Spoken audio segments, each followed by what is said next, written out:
Hello everyone, I'm Marianne Paternity and I'm back with my friend and colleague Pat Sheary. The two of us, as you well know by now, make up the book group team. This month we've decided to give you a collection of old and new items that we think are going to make great book group reads and things that we already know have been great book group reads. So we'll start with Pat and the new. This is Meet Me at the Museum by Youngson. It just came out this month in August. It's an epistolary novel, so it's told all in letters and between two people, Tina in West Sussex and Anders in Copenhagen. Tina is a woman of a certain age, and her best friend has passed away, and it makes her think back to their time in school, and she reaches out to a beloved professor of theirs. She sends a letter, and the professor has long left the post at the museum, but Anders answers it. And through the course of their letters, they become friends, and they start sharing their lives, their desires, and ultimately they fall in love. It is a beautiful story, beautifully told, and so much to discuss. Brokeback Mountain by Annie Proulx is from a story collection of hers called Close Range. This goes back to 1999.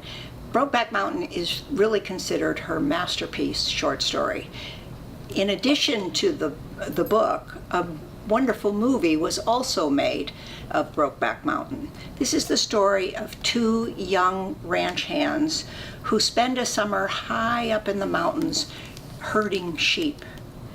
They're very lonely up there, it's just the two of them, and out of those long summer days and nights comes a very intimate relationship. These are cowboys, however, and they go on to marry and have families, and they never are quite able to acknowledge what this relationship is. They spend 20 years meeting each other for occasional fishing trips. They learn along the way that this has become their most important relationship, and yet not one that can be publicly acknowledged. A wonderful story. It brings so many issues to mind, so many ways that we can talk about human nature. Give it a try. My next selection is Calypso by David Sedaris. This is his most recent collection of essays, and 20 years on, he is as funny as ever. This is really a rumination on getting older, and he takes us through family scenes and scenes with the ever-present Hugh, his beau, and he still has his acerbic wit. He's kinder, he's slightly softer. This may be my favorite collection of David Sedaris. Don't miss it.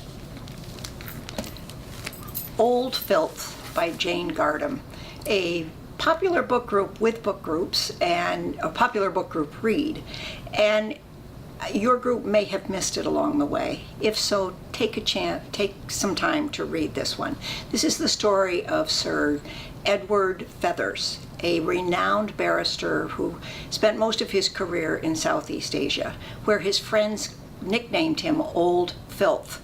Filth standing for Failed in London, Try Hong Kong. Edward Feathers has now retired. He's living in Dorset, and his youth and many years ago come back to haunt him. He was a Raj child. Those were children who were separated from their parents at a very young age, those diplomats who lived out in the hinterland of the empire. These children were brought back to England to live with foster parents, people they didn't know at all, until they were old enough to go to boarding school. Something bad happened to Edward Feathers during the course of his years as a foster child. These events come back to haunt him. He spends a lot of time reliving the past. It also is a historic novel that deals with the tumultuous times of the 20th century. All in all, they combine to make a fascinating read, wonderful, heartfelt story, and one you won't soon forget. And my last is so new that it isn't even out yet. It comes out on September 11th, and it's The Winter Soldier by Daniel Mason. And this is like watching a great 40s movie. Think Casablanca. It takes place during the First World War, and a young medical student enlists and finds himself at a field hospital in the Carpathian Mountains with one other medical personnel. And it is a young nurse and sister of the Order of St. Catherine. And she takes him by the hand and teaches him about medicine and about the patients and really about life. And of course, he falls in love with her.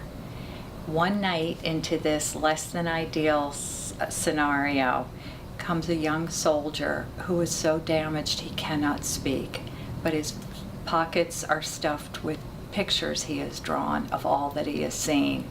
And this man will change each of their lives forever. Wonderful. Don't miss it. And that is our selection for the month of September. If you have any interest in any of these books, please let us know. We'll happily make them available to you and your group. Bye now.